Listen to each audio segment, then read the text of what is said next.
Right. ఇక తెలంగాణ రాష్ట్రంలో BJP ఇద్దరు కీలక నేతలు ఆలింగనం చేసుకోవటం, అలాగే మీడియా ముందుకి రావటం నిజంగానే బీజేపీలో ఒక కొత్త అంశానికి తెరలేస్తున్నట్లుగా తెలుస్తోంది. ఈ నేపథ్యంలో బీజేపీ అభ్యర్థులు ఒక్కొక్కరు ఒక్కొక్క అభిప్రాయాన్ని వ్యక్తం చేస్తూ ఉన్నారు.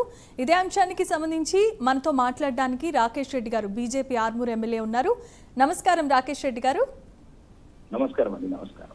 రైట్. ఇప్పుడు మనం చూస్తున్నాము ఇద్దరు కీలకమైన నేతలు. నిజంగానే వీళ్ళు కేంద్ర ప్రభుత్వ తరపు నుంచి తెలంగాణ రాష్ట్రంలో అలాగే రెండు తెలుగు రాష్ట్రాల్లో కూడా ఒక మంచి ఫాలోయింగ్ ఉన్న నేతలు. కాకపోతే కొన్ని రోజుల నుండి వీరిద్దరి మధ్య కొంచెం గ్యాప్ వచ్చింది అని చెప్పి అంటూ ఉన్నారు. అలాగే విమర్శలు ప్రతి విమర్శలు చేసుకున్న సందర్భాలు కూడా చూస్తూ ఉన్నాం. ఈ నేపథ్యంలో వీళ్ళిద్దరు కలయిక నిజంగానే బీజేపీ పార్టీలో హర్షం వ్యక్తం చేసే సందర్భం.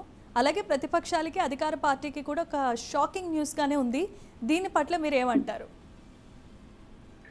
ఒకటి ఏంటంటే, ఫస్ట్ రాజకీయ ప్రత్యర్థులు ఏదైతే అపోహ సృష్టిస్తున్నారో తెలంగాణ ప్రజల మస్తిష్కంలో, తెలంగాణ ప్రజలు ఇప్పుడు భారతీయ జనతా పార్టీ వైపు చూస్తున్నారు. గత 10 సంవత్సరాలలో అవినీతి, కుటుంబ పాలన, కుంభకోణాలతో అరాచకంతో కంపుకొట్టిన తెలంగాణ, లక్షల కోట్ల అవినీతితో నింగిన కుటుంబ సభ్యులు, పేద విద్యార్థులను బలి తీసుకున్నారు. అన్ని రకాల వాగ్దానాలను తొంగలు దొక్కారు. దళిత ముఖ్యమంత్రి కావచ్చు, 3 ఎకరాల భూమి కావచ్చు, కేజీ టు పీజీ విద్య కావచ్చు, ఎన్నెన్ని కేసీఆర్ మాట్లాడిన అబద్ధాలు ప్రపంచంలో ఎవరు మాట్లాడలేదు. దాని మీద ఇప్పుడు వచ్చిన ప్రస్తుత ముఖ్యమంత్రి రేవంత్ రెడ్డి గారు ఏదో ఒక రకంగా అప్పుడున్న ప్రజలు ఒక ఎన్కాష్ చేసుకోవడానికి తప్పుడు వాగ్దానాలు, సాధ్యం కాని వాగ్దానాలు, అంటే అన్ని రకాలుగా 6 గ్యారెంటీలు అని చెప్పి, 60 వాగ్దానాలు అని చెప్పి, 420 గ్యారెంటీస్ అని చెప్పి ఒక ప్రజలను మోసం చేసి, నేను రాగానే 4000 పెన్షన్ చేస్తాను, ఈ రకరకాల మోసాలు ఇప్పుడు 3 సంవత్సరాలుగా ప్రజలని ఆ రకంగా అవినీతిలో ఇప్పుడు మళ్ళా కుటుంబ వాళ్ళని ఆయన అన్నదమ్ములు, కాంగ్రెస్ మంత్రులు ఒక రకంగా ఈ రాష్ట్రాన్ని దోసుకు తింటున్నారు. తెలంగాణ ప్రజలలో ఒక రకమైన ఒక అలజడి, అమరవీరుల స్వప్నాలు ఈ రకంగా. అంటే చిన్న ఉదాహరణ ఎందుకు చెప్పాలంటే, ఏ అధికారి చూసాం 100 కోట్లు వెళ్తున్నాయి అంటే, అవినీతిని 12 సంవత్సరాలు తెచ్చుకున్న తెలంగాణ ఎలా కష్టపట్టించారు రెండు ప్రభుత్వం. 100 కోట్లు, 100 కిలోల బంగారం. ఇది ఇప్పుడు వీళ్ళిద్దరు రెండు ప్రభుత్వం సాధించిన అవినీతి. కాబట్టి దీని మీద తెలంగాణ ప్రజలు ఈ రోజు ఒక అభివృద్ధి కోరుకుంటున్నారు. డబ్బులు అంటే నరేంద్ర మోడీ గారి నాయకత్వం కోరుకుంటారు. ఇది దేశాన్ని ఒక అభివృద్ధి వైపు తీసుకెళ్తున్నారు. ఇందులో నాయకత్వాన్ని కోరుతున్నారు. అది పార్లమెంట్ ఎన్నికలలో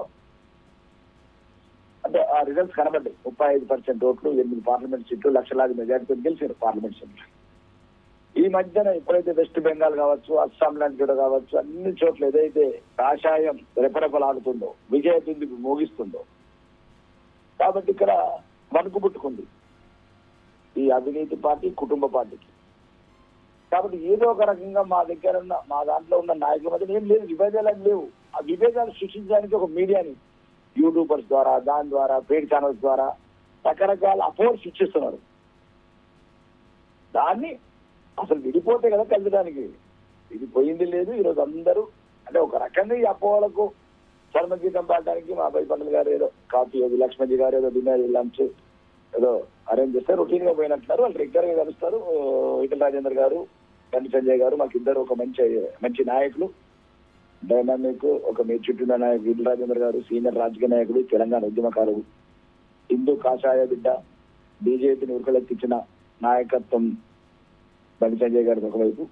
ఆ రెండు ఈ రకంగా తెలంగాణ ప్రజలు చాలా సంతోషంగా ఉన్నారు. ఎందుకంటే ఫస్ట్ మేము విడిపోలేము, కలిసి ఉన్నాం. కానీ ఈ అపోహలకు చెక్ పెట్టడానికి ఈ మీడియాల పేడ్ ఛానల్స్, కేటీఆర్ గారు కావచ్చు, రేవంత్ రెడ్డి గారు ఇద్దరు ఒకటే, కాంగ్రెస్, బీఆర్ఎస్ ఒకటే, ఈ రకంగా ఒక విషయం దింపుతున్నారు. కాబట్టి తెలంగాణ ప్రజల మస్తిష్కంలో దాన్ని ఈ రకంగా మేము ఎదుర్కోవడానికి ఒక చిన్న కలిసి పోరాటం ఇప్పుడు ఉధృతంగా చేస్తాం. సింగరేణి భరోసా కావచ్చు, రైతు భరోసా కావచ్చు, ఫీజు రింబర్స్మెంట్ కావచ్చు, పెన్షన్స్ కావచ్చు, ప్రతి సమస్య మీద నిరుద్యోగ సమస్య ప్రతిరోజు ఒక జంగ్ సైరన్ అవుతుంది ఇక్కడ నుంచి.